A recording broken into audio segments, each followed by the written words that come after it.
Bonaventure, Duns Scotus, Shakespeare, Machiavelli, Descartes to Kant. They're introduced to the novel, so they're reading Moby Dick, Crime and Punishment, Flaubert's Madame Bovary, Conrad. They read the American founding documents, as well as documents that surround the Civil War. They read American literature, beginning with Hawthorne. They read Faulkner. A student enters that cycle of courses wherever it is when he arrives as a freshman. He jumps on the merry-go-round wherever it is, so to speak. Although we go in roughly chronological order.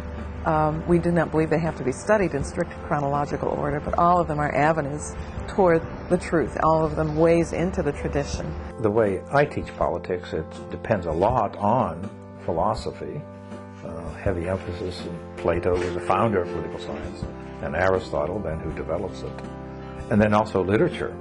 One of the best political works one can possibly read to understand the modern world is Dostoevsky's The Possessed. You know, the literature and the politics and the philosophy, they all come together, and they all, you know, are influenced by each other. And the connections are just drawn between every single class. There's a connection that's drawn to another. I've written papers for humanities on literature and talked about entropy. So if you're a literature major, for example, you still will be studying, you know, political science and theology and philosophy, and as well as, you know, classical language, which it has also been something I've really loved about this school. With learning Latin, I've understood the meaning of words so much more, which is extremely important when you study literature or philosophy. The learning process here is continuous. From the first book I've opened, and then you have to go back and do your midterms. The ideas change in your mind based on what you've learned since the very first, you know, book you may have read, whether it was The Myth of the Eternal Return or Leisure and the Basis of Culture. You know, you learn so much. I mean, you read so much. You know, especially this semester. I mean, we're reading the Greeks. We've already read Herodotus. You know, we've read Plato. We're going to be reading Aristotle next week. And you just go from one thing to another thing. History. You know, you're reading history. You're reading philosophy. You're reading literature. Just one after another.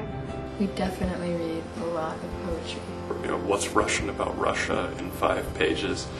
Plato's Republic, Aristotle's Politics. I think about T.S. Eliot's The Wasteland all the time. Regardless of time or regardless of place, these books teach us about civilization and humanity, and it's very interesting to see that progression and to find those connections. It all ties in understanding man.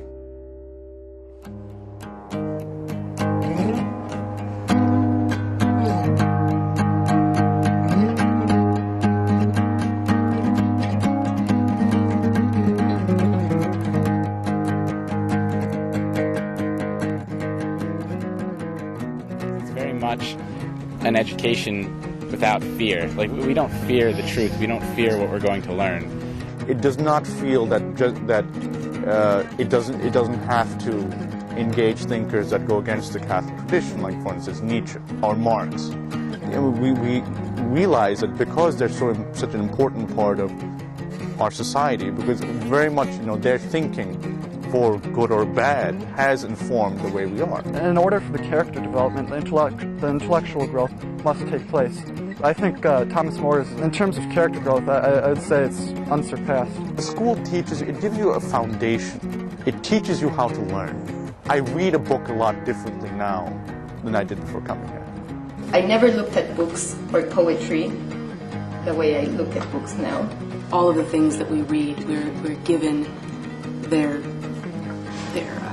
we're given a sense of their place in history. When I read the Iliad, I was just drawn into that book. It's, I think, the most amazing book I've ever read in my life. It has so much in it, and it elevates you. The books that we read and the things that we come in contact with here at the school have struck something that's universal to every person. And learning how to encounter a poem and learning to let the poem speak for itself, and learning how to be open to that kind of encounter. It's something I had never occurred to me. I had never experienced before. The purpose of our education is to transform the lives of students, and it often happens in Rome. Students just kind of, you know, plod along, then we go to Rome, and it opens their eyes. For me, the change came about in the Rome semester. It's truly the most wonderful experience I've ever had.